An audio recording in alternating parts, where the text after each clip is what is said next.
The Jaguars' free agency period is pretty much all but wrapped up ultimately, unless they sign maybe a fringe roster free agent closer to the draft. But ultimately, it's about finished for them going into 2023. What you see is probably what you're going to get outside of some rookies they had in the draft. And when you look at what they did in free agency, ultimately, they came into it saying they weren't going to do much, and that's exactly what they did. Trent Baalke basically put his cards on the table and said, we're not going to be big players, and that's exactly what they were, not big players. They came into free agency over $30 million over the salary cap, and through restructuring about every single person that they could on the roster, it felt like, and ultimately moving on from Shaq Griffin, they get underneath the salary cap. They were able to franchise tag Evan Ingram, but ultimately they made a lot of little moves, bringing back a lot of guys. So I think it's about time we handed out a report card for what the Jaguars did this free agency period. Ultimately, the big money this offseason went to Jawan Taylor, but ultimately it wasn't the Jaguars giving him this money. It was the Kansas City Chiefs. That was a big talking point all throughout the winter here. What are the Jaguars going to do with Jawan Taylor? Ultimately, they weren't going to be able to compete in that market any way, shape, or form. $20 million a year going to Jawan Taylor. He's expected to play left tackle out in Kansas City. And with the Jaguars having Walker Little on the roster, it really did kind of just show that, okay, we're willing to move on from him. If the numbers make sense, the numbers make sense. But the Jaguars were never going to be able to compete with $80 million over 4 years. The Kansas City Chiefs were. They get their new left tackle. Let's see if it works out for him. Jawan Taylor's never really played left tackle outside of maybe some high school ball, but ultimately Jaguars do let him go. I do rate this move a B. They knew they weren't going to be able to compete. They tried, but ultimately it was a smart move to not sign him to a 4-year, $80 million deal, especially if you're going to have him play right tackle, which was expected if he did come back to the Jaguars. I do give that move a B with letting him move on. Now, let's talk about a guy I just talked about. Evan Ingram. They ultimately franchise tagged him. It was an $11.3 million franchise tag, opposed to like the $20 million franchise tag that Jawan Taylor would have gotten. So I do agree that Evan Ingram was the one to tag if you were going to tag either of them.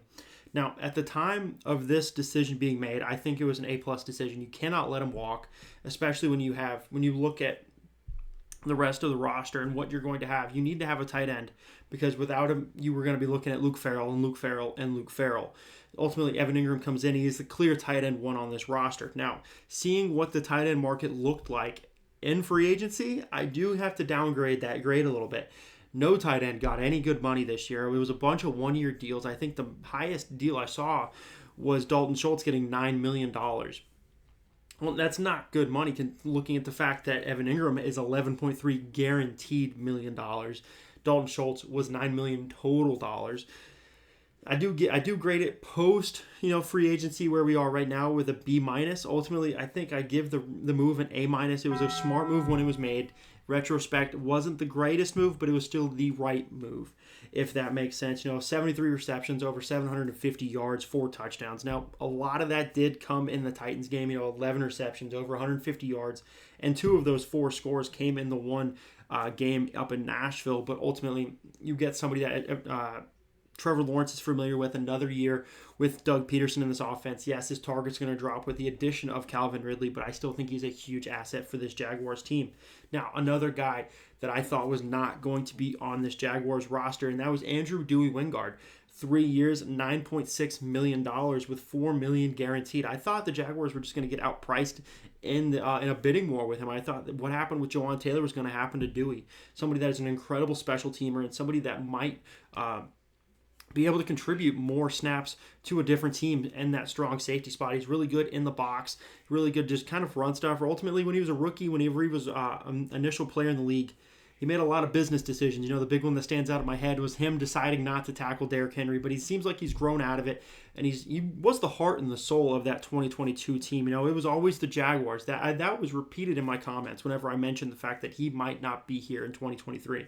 But ultimately, he becomes one of the more expensive special teamers in the National Football League. He's a great backup to have. If they do decide to go get Brian Branch, that is going to be one loaded safety room, even if Brian Branch does play in the nickel. I'm very happy to see Dewey come back, but at the end of the day, $3.2 million per year for a guy that played 20% of the defensive snaps in 2023. It's going to be interesting to see how this move plays out for Trent Baalke and the Jacksonville Jaguars. Now, with Dewey Wingard, I am definitely going to rate that in the B minus B range. I'm not going to say it was a great move. He is a very expensive special teamer, but at the same time, you're bringing back somebody that the city vibes with, the team vibes with. Everyone loves Dewey Wingard and what he brings to the locker room as a whole. So I'm very excited to see him back in the teal and black for 2023 and moving forward. Now let's talk about Trey Herndon.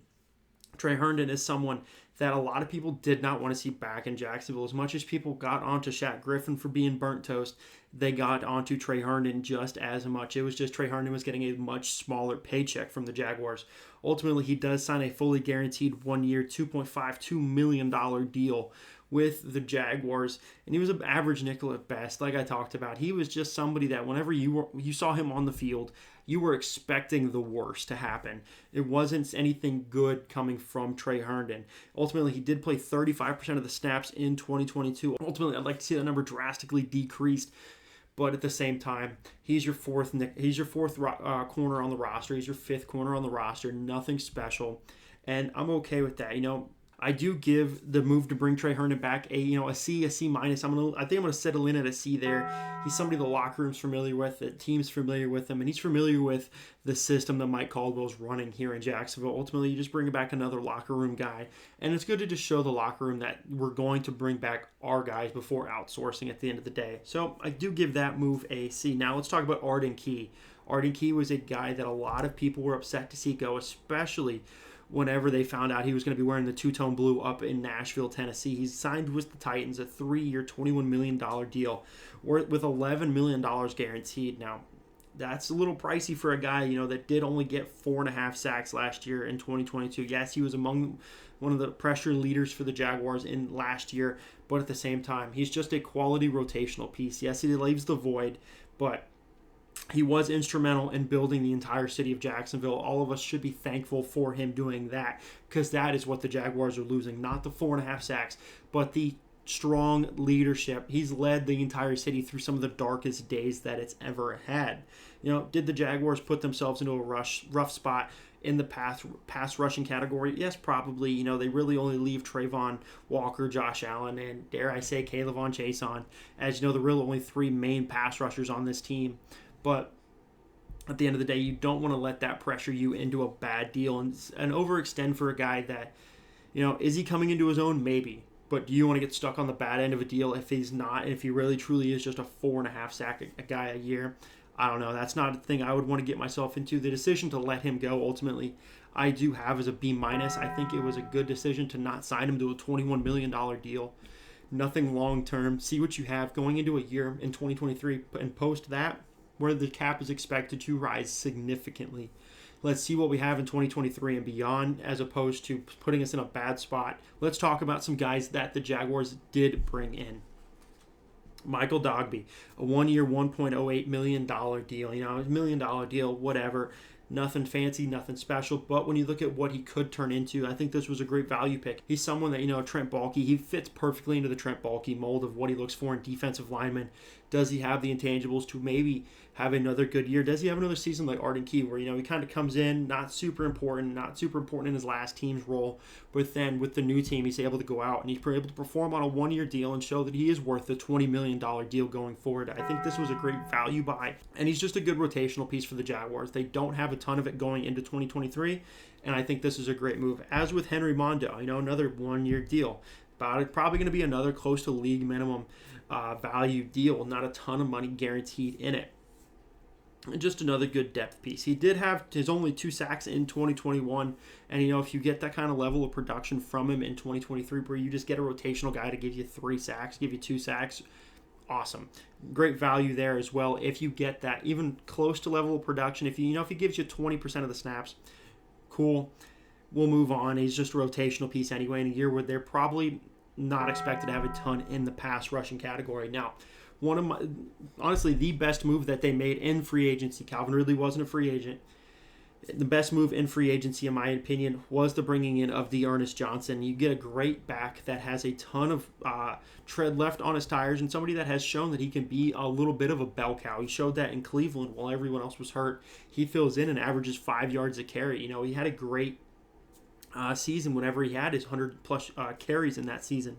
He is just a nice running back too behind Travis Etienne. Ultimately, you know, maybe does that put Snoop Conner on a clock? Is that any competition between JaMycal Hasty, Snoop Conner? What happens to Snoop Conner in training camp? Do they carry 4 running backs? I doubt that would happen ultimately, but it definitely puts the clock on Snoop Conner's tenure here in Jacksonville. But D'Ernest Johnson is going to be a very good running back, in my opinion, for the Jaguars going forward. I'm very excited to see what he looks like in the teal and black. I think the Jaguars made some very good moves, bringing in key pieces that can help in rotational things and, you know, supplement what the roster already has with Dogmeat Mondale. Mondale maybe not making the roster depending on what they do in the draft, but as it sits right now, he's a part of it, and he has to be considered as a piece of this 2023 roster until, you know, we get to the big inflated roster post-draft. At the end of the day, I do have this Jaguars free agency period as a B-. You know, they had a lot of good pieces come back. You know, Trey Herndon, okay piece. C.J. Beathard, good piece to sit behind Trevor Lawrence. Trevor Lawrence is familiar with C.J. Beathard. They bring back Evan Ingram. You know, ultimately they didn't pressure themselves into a bad deal with Juwan Taylor, with Arden Key. I think it was a smart free agency period for a team that had no money going into it and no money really to play with throughout the entire thing. The Evan Ingram tag really did handicap them, really put 2 hands behind their back with the fact that they have $11-point-something million tied up, guaranteed in Evan Ingram. Let me know what you guys rate this Jaguars free agency period. I would love to hear your thoughts down below. Who do you think the Jaguars are going to be going for in the draft in 2023? That's going to be my big focus moving forward, is the draft. We're kind of putting free agency behind us. Let me know down in the comment section. I love talking to you guys. Thank you so much for watching. Stay safe and go Jaguars.